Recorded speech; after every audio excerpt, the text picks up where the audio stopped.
फिर टीवी की तरफ से आपको खुशामदीद। अस्सलाम वालेकुम वरहमतुल्लाहि वबरकातुहू।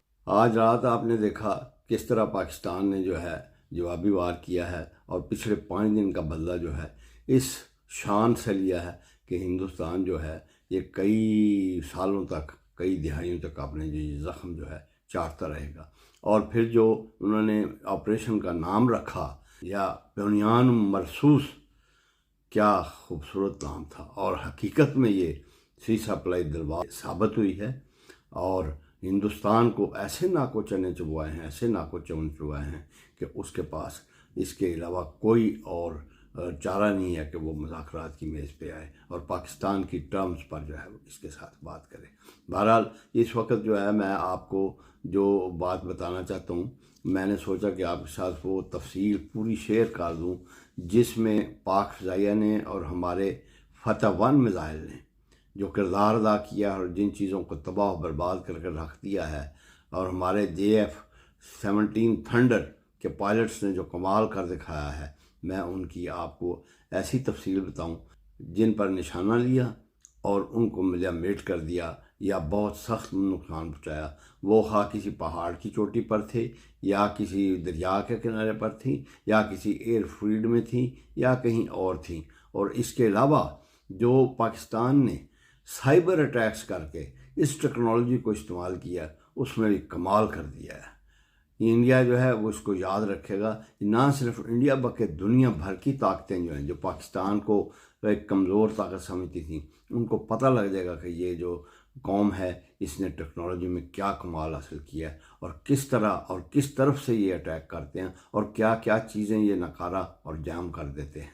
तो आइए अब हम देखते हैं कि पाकिस्तान ने क्या किया और किन किन चीज़ों को निशाना बनाया। सबसे पहले तो मैं ये बताऊं कि जो फतह-1 मिज़ाइल जिसका पिछले दिनों में तजुर्बा भी पाकिस्तान ने किया, आज उसके साथ बिस्मिल्लाह की गई और उसी ने ही ज़्यादा काम जो है वो दिखाया है, क्योंकि ये ज़मीन से ज़मीन तक मार करने वाला मिज़ाइल है जिसकी रेंज तकरीबन 450 किलोमीटर तक है।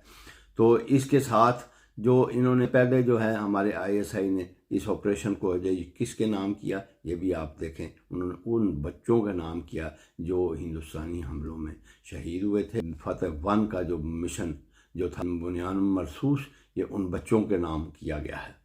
तो इस तरह ये सुबह 5 बजे जो है ये शुरू हुआ, यानी फजर के वक्त इन्होंने शुरू किया अल्लाह अकबर के नारों से। और उसके बाद इस कदर तबाही फेरी है हमारे माशाल्लाह इस प्लानिंग ने और इस हमले ने कि उनकी जो फ़ौजी तर्जमान है जो कल परसों तक जो है गरूर से हमें धमकियां दे रही थी, आज उसने जो है न सिर्फ ये कि अपने नुकसानात का या उसको कबूल किया है, बल्कि उसने ये कहा है कि हम डी एस्केलेशन चाहते हैं, हम एस्केलेशन नहीं चाहते, लेकिन अगर पाकिस्तान भी जो है वो एस्केलेशन ना करे और वो भी डी एस्केलेशन की तरफ आए, तो उसकी बॉडी लैंग्वेज, उसका चेहरा उतरा हुआ, खामोशी उसके चेहरे पर, ये सब इस चीज़ की गमाज थी कि पाकिस्तान ने बड़ा ज़बरदस्त ठोक बजा के उनको जो है जवाब दिया है और उनकी होश और अक्ल जो है वो ठिकाने आ गई है। तो नाज़रीन देखें आज पाकिस्तान ने किन किन जगहों पे हमला किया, मैं आपको बताता हूँ। तो नाज़रीन आइए देखते हैं कि हमारे जो है इन मुजाहिदों ने और इस फतह-1 मिज़ाइल ने और JF-17 थंडर ने कहाँ कहाँ जो अपने हाइपरसोनिक मिज़ाइल के साथ अटैक किए और कहाँ कहाँ तबाही फैली है। और सबसे पहले मैं जो है वो तमाम ऐसी एयर बेसेस या उनकी एयरफील्ड जो उनका जिक्र करूँगा जिनको इन्होंने निशाना बनाया। उनमें जो है उनमें हलवाड़ा, मून, Poonch airbase, Jammu airbase, Suratgarh, Bikaner, Uttarlai bases, Akhnoor aviation base, Sirsa airfield, Pathankot airfield, Udhampur airfield, Bathinda base. जो JF-17 थंडर जो हैं वो बिल्कुल खैरोफियत से वापस अपनी एयरफील्ड पर वापस आ गए और उनकी एयरफील्ड्स को इस काबिल नहीं छोड़ा कि वहाँ से वो जहाज़ जो हैं वो एयरबोर्न कर सकें। इन एयर बेसेस के अलावा 2 ऐसी जगह हैं जिनको जहाँ स्टोर थे ब्रह्मोस मिज़ाइल के, जो जिसके बारे में ये कहते थे जी कि इसका 500 मील तक जो है ये तबाही फेर सकता है, और ये जो है ये नेवी के पास जदीद तरीन हथियार है जो पाकिस्तान को मज़ा सिखा देगा। तो ये इसके 2 स्टोर जो हैं, एक नगरोटा ब्रह्मोस एक नगरोटा ब्रह्मोस मिसाइल स्टोर, और दूसरा जो है ब्यास के किनारे जो इनका ब्रह्मोस मिसाइल स्टोर था, उन दोनों को हमारे अब्दाली ने तबाह बर्बाद कर दिया है। इसके अलावा जैसलमेर एयरफील्ड और औरंग कंतूर बिलमुकाबल सिंह, इसके ऊपर जितनी भी पोस्टें थीं मकबूजा कश्मीर में LOC में, वो सब की सब तबाह कर दी गई हैं। फुकलियान सेक्टर में 3 पोस्टें जो है मुकम्मल तबाह कर दी गई हैं। इसके अलावा ओडी सप्लाई डिपो और BJP की वेबसाइट हैक कर ली गई है। 2500 दिल्ली और महाराष्ट्र में जो सिक्योरिटी कैमरे थे उनको भी हैक करके नकारा बना दिया गया, जैम कर दिया गया। और इसके अलावा जो है S-400 मिसाइल जो है उसकी आदमपुर में जो स्टॉक था उसको भी बर्बाद कर दिया गया। और ये बताता चलूँ कि ये S-400 जो एयर डिफेंस सिस्टम है इसकी कीमत 1.5 खरब डॉलर थी। इसके अलावा दैर नग्यारी आर्टरी पोजीशन तबाह की गई। रजौड़ी का तरबियती मरकज़ जहाँ से दहशतगर्दी का गढ़ था और वहाँ जो है वहाँ से तरबियत दी जाती थी, फतेह 1 जो है इस मिसाइल ने तबाह कर दिया। इसी तरह धर्मसिल डन्ना यहाँ की पोस्टें और टेबल टॉप बिलमुकाबल नेड़ा पीर सेक्टर, इसको भी मुकम्मल तौर पर तबाह कर दिया गया। इसके अलावा जो है भारतीय बंदरगाह कुंडला, उसको भी शदीद नुकसान पहुँचाया गया है और हिंदुस्तान एरोनॉटिक्स की वेबसाइट हैक करके उसको भी जो है मुकम्मल तौर पर काम करने के नाकाबिल बना दी। मिलिट्री सैटेलाइट सिस्टम जो है उसको जैम कर दिया गया, जिसकी वजह से इनका जो एयर डिफेंस सिस्टम और इनके जहाज़ों का सिस्टम और इनका कम्युनिकेशन सिस्टम वो जो है वो जैम हो गया। उसके अलावा मकबूजा कश्मीर में नौशहरा में भारतीय मिलिट्री इंटेलिजेंस तरबीती मरकज़ जो है उसको तबाह किया गया। जजीरा पोस्ट, काफर मैरी पोस्ट, शहपर 3 पोस्ट, ये जो हैं इनको भी मुकम्मल तौर पर तबाह कर दिया गया। और इसके अलावा वहाँ जो तोपखाना था उसको भी खामोश करवा दिया गया।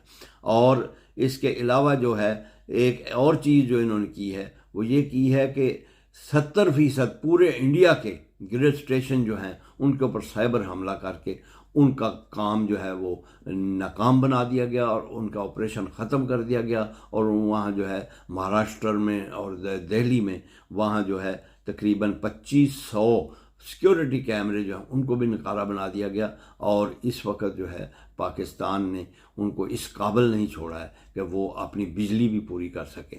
और ये जो है ये एक ऐसा ज़बरदस्त तारीख साज दिन है 10 मई का कि जो मुद्दतों तक ना सिर्फ तारीख में बल्कि इंटरनेशनल मीडिया में और जो हमारी ये वार हुई है और जो टेक्नोलॉजी इस्तेमाल की गई है ये दुनिया के लिए एक मिसाल का काम देगी और इसकी स्टडी करेगी और अपने स्ट्रेटजिक जो हैं उनकी एनालिसिस उनमें वो ये शामिल करके उसको अपने स्टूडेंट्स को पढ़ाएंगे। जिस तरह के जो एयर वार हुई है उसका पहले से ही बहुत सारे जरीदों ने ये इस चीज़ का इजहार किया है कि ये स्टडी इसकी डिटेल में की जानी चाहिए कि ये 1 घंटे की वार जो है BVR टेक्नोलॉजी के साथ किस तरह लड़ी गई है और क्या क्या उसमें दांव पेच मारे गए। तो नाजरीन देखें, आज पाकिस्तान ने इंडिया का गरूर जो है वो खाक में मिला दिया है और आपको मैं मुबारकबाद देता हूँ। और हमारे इस TV चैनल की जानिब से पाकिस्तान की अफवाज, उनके सरबराहान और पाकिस्तान की हुकूमत और अवाम को भी मुबारकबाद देता हूँ कि पाकिस्तान ने अपना बदला ले लिया है, अपने सिविलियंस का बदला ले लिया है और हिंदुस्तान को ऐसा सबक सिखाया है कि अगर उनमें ज़रा भी गैरत हुई तो आइंदा वो जो है इस किस्म की कोई हरकत नहीं करेंगे। अब देखें इसके जो सिलसिले में जो नताइज हैं, अब कभी अमरीकी जो है वज़ारत ख़ारजा का सेक्रेटरी है वो पाकिस्तान से रब्ता कर रहा है। पहले वो जो कह रहे थे कि जी नहीं जी ये आपस का मामला है, हमने कोई इसके ऊपर जो है नहीं आपको मुदाखलत करनी, ट्रंप ने भी यही कहा। और वही जो हैं वो आके पाकिस्तान के चीफ जो है of staff general Asim Munir उनके साथ गुफ्तगू कर रहे हैं और उनकी मिन्नतें कर रहे हैं कि आप जो है इस चीज़ को डीएस्केलेट करें। अब असल मसला ये है कि अगर हिंदुस्तान जो है वो इस चीज़ पे आता है और पाकिस्तान को चाहिए कि उस वक्त तक ये बात ना माने जब तक जो कश्मीर का मसला जो है इसे मुस्तकिल तौर पर हल ना करे, और उसके अलावा जो है जो इसने इंडस जो मुआहदा था उसको बहाल ना करे। ये भी वादा करे कि आइंदा के लिए वो ऐसी छेड़खानी नहीं करेगा। नीलम झेलम प्रोजेक्ट पर जो उसने हमला किया उसको जो नुकसान पड़ा है उसका इसके पास से नुकसान पूरा किया जाए। और फिर जो है वो चूँकि नॉन मिलिट्री थी और इसी तरह इनको चाहिए कि जो सिविलियंस हमारे मारे गए हैं उनके ऊपर ना सिर्फ वो कि माफ़ी मांगे बल्कि उन मुआवजा भी उससे तलब किया जाए ताकि वो आइंदा जो है ऐसी जसारत ना कर सके। अब ये पाकिस्तान पे डिपेंड करता है कि अब वो इनकी बात सुनता है। अब पाकिस्तान को चाहिए कि खा कोई ट्रंप आए या कोई सऊदी आए या ईरान आए, किसी की बात जो है वो इसके बगैर मुकम्मल ना होगी। और उम्मीद है कि अब पाकिस्तान का पलड़ा जो है ये इस कदर भारी हो चुका है कि हिंदुस्तान मजबूर हो जाएगा कि वो टेबल टॉक करे।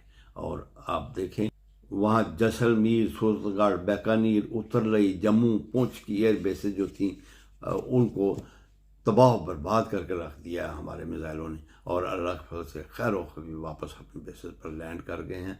जितना भी ज़्यादा पाकिस्तान जो है अल्लाह ताला का शुक्र अदा करे और अवाम जो है जितना ज़्यादा भी अपनी फ़ौज का जो है तारीफ़ करें वो कम है। और उन्होंने एक ऐसी आयत चुनी, ऐसा नाम रखा ऑपरेशन का जो सूरह सफ़ की आयत नंबर 4 में है, यानी बुनियान मरसूस, सीसा प्लाई दीवार। बुनियान मरसूस जो है ये अभी ऑपरेशन जारी है। ये कब ख़त्म होता है और इसका जो है अंजाम क्या होता है, अनकरीब जब ये शुरू हो फिर आपको उसके बारे में भी इत्तलात दी जाए।